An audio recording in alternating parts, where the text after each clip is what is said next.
Om Namo Bhagavate Vasudevaya. Om Namo Bhagavate Vasudevaya. Om Namo Bhagavate Vasudevaya. Welcome to today's session on Bhagavad Gita as it is, by His Divine Grace, A.C. Bhaktivedanta Swami Prabhupada.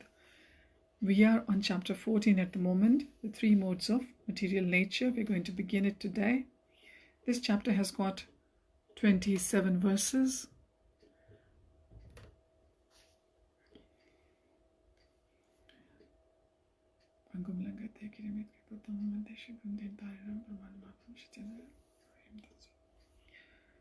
Verse 1. Shri Bhagavanu Vacha Param Bhuya Pravakshyami Jnananam Jnanamuktamam Yajyatva Munayah Sarve Param Siddhi Mito Gataha. The Supreme Personality of Godhead said, "Again I shall declare to you the supreme wisdom, the best of all knowledge, knowing which all the sages have attained the supreme perfection." Verse 2. Idam jnanam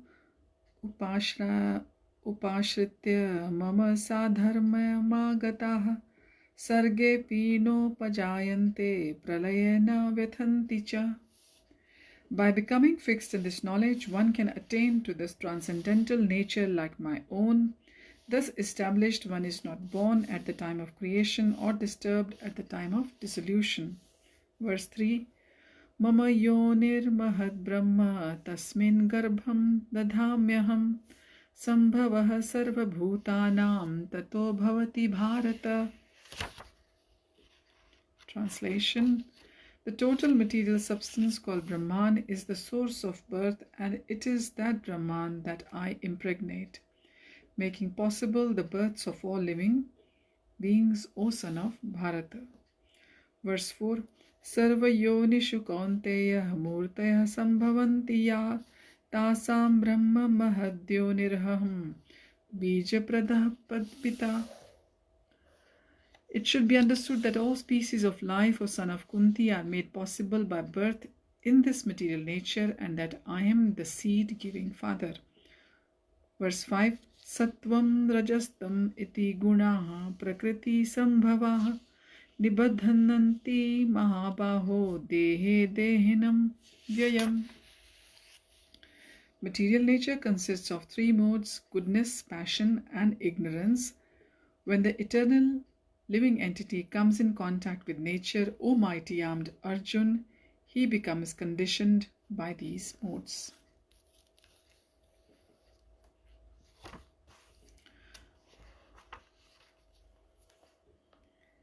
So today we are going to be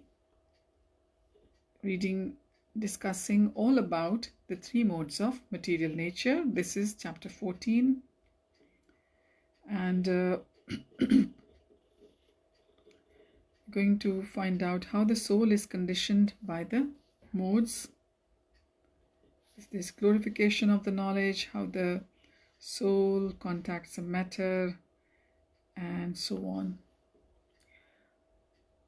So in verse 1, Bhagwan is telling us that why this knowledge should be known. Bhagwan said that I shall declare to you the supreme wisdom, he says to Arjun, the best of all knowledge, knowing which all the sages have attained the supreme perfection. So we remember from chapter 7 to chapter 12, Bhagwan revealed the absolute truth, the supreme personality of Godhead. Now Bhagwan is enlightening Arjun further about it. So if one understands through the philosophical process, they understand the devotional service. And in 13th chapter, it was all told about developing the knowledge and how we can free ourselves from this material world, and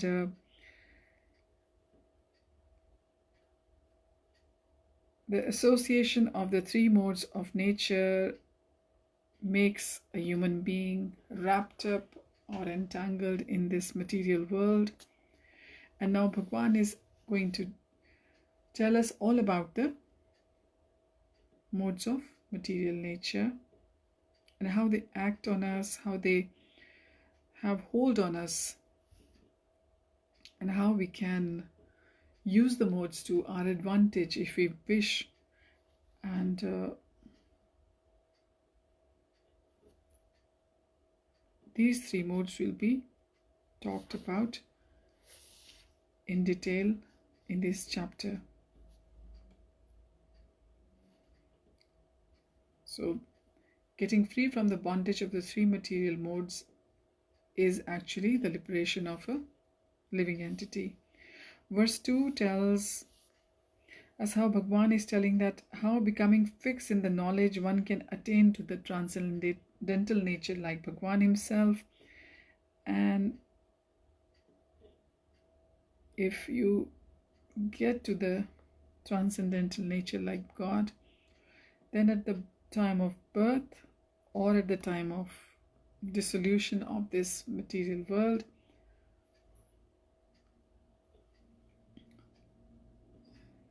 one is not, or at the time of the end of their term in this world, a person is not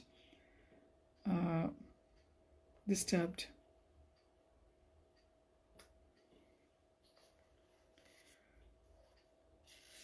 So the three modes of material nature, namely the goodness, passion, and ignorance. The goodness is also called the sattva gun in Sanskrit, and if that is the prominent guna or the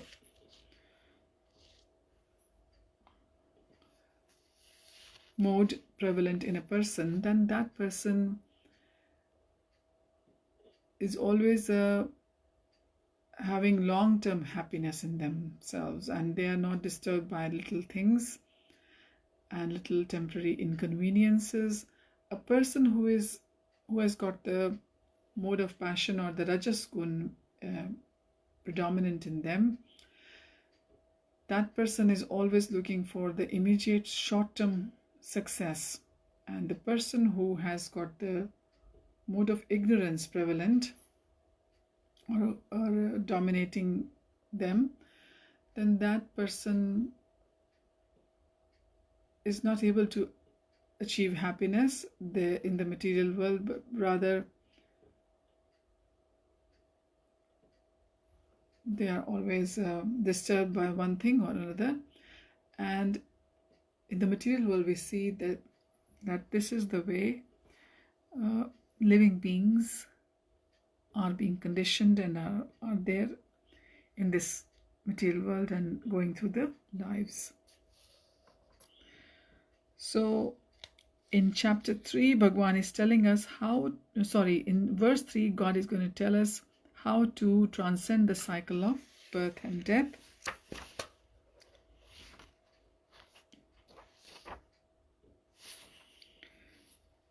The total material substance is called the Brahman. It is the source of the birth, and it is that Brahman that I impregnate, making possible for the births of all living beings, O son of Bharata. So everything which is happening in this world is due to the combination of the Kshetra and the Kshetrajana. Kshetra is the body and the Kshetrajana is the spirit soul. And this has been made possible by the Supreme Lord. Mahat Tattva, as we know, is the sum of total cause of all the cosmic manifestation and the material cause.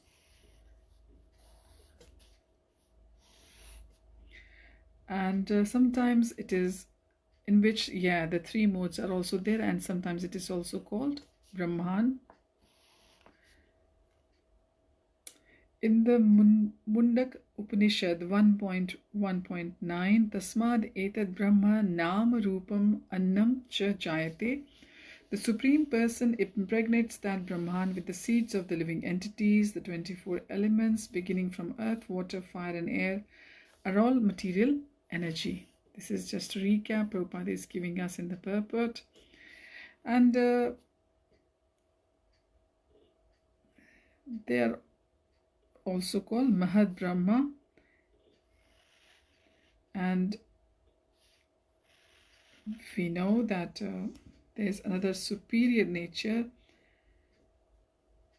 which mix, that is the living entity. So an analogy has been given in the purport by Prabhupada that the scorpion lays its eggs in piles of eggs, and sometimes it is said that the scorpion is born out of rice, but the rice is not the cause of scorpion. Actually, their eggs were laid by the mother. Similarly, material nature is not the cause of the birth of the living entities. The seed is given by the Supreme Personality of Godhead, and they only seem to come out as products of material nature. So according to the activities of the past lives, everybody has got a different body which is created by material nature. And the suffering and the enjoyment is also according to the past karmas or the past deeds. And of course, Lord is the cause of all the manifestations of beings in this material world. Verse 4, Bhagavan says that it should be understood that all species of life, O son of Kunti, are made possible by the birth in this material nature, and that I am the seed-giving father. Bhagavan is clearly explaining that he is the original father of all the living entities.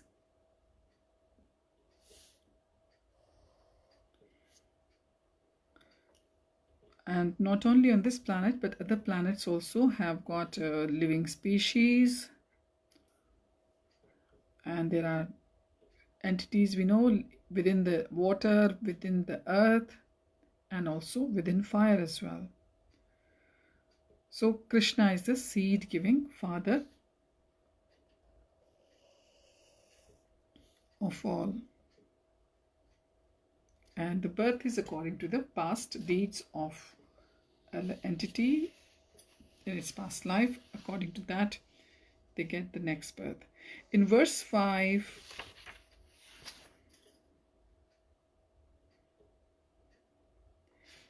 how the modes bind the soul. So in verses 3rd and 4th verses, it was told how the soul contacts the matter. And now in verses 5 up to verses 9, we'll be told how the modes bind the soul.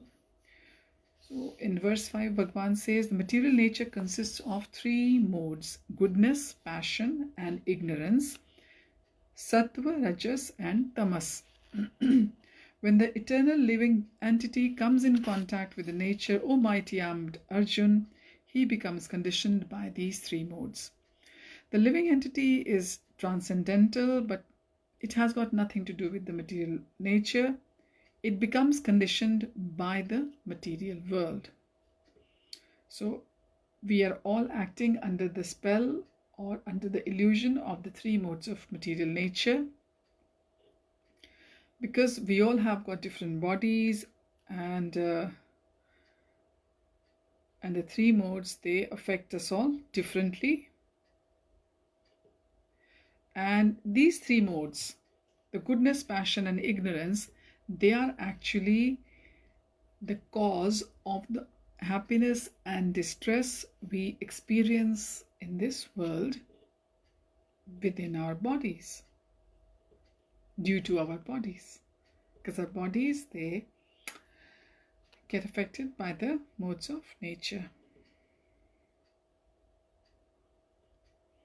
Verse 6, sorry, I'm only going to cover up to verse 5, so I'll carry on from verse 6 onwards next time. I wish you all a very blissful day. Thanks for joining. Ariyam Tat Sat. Hare Krishna.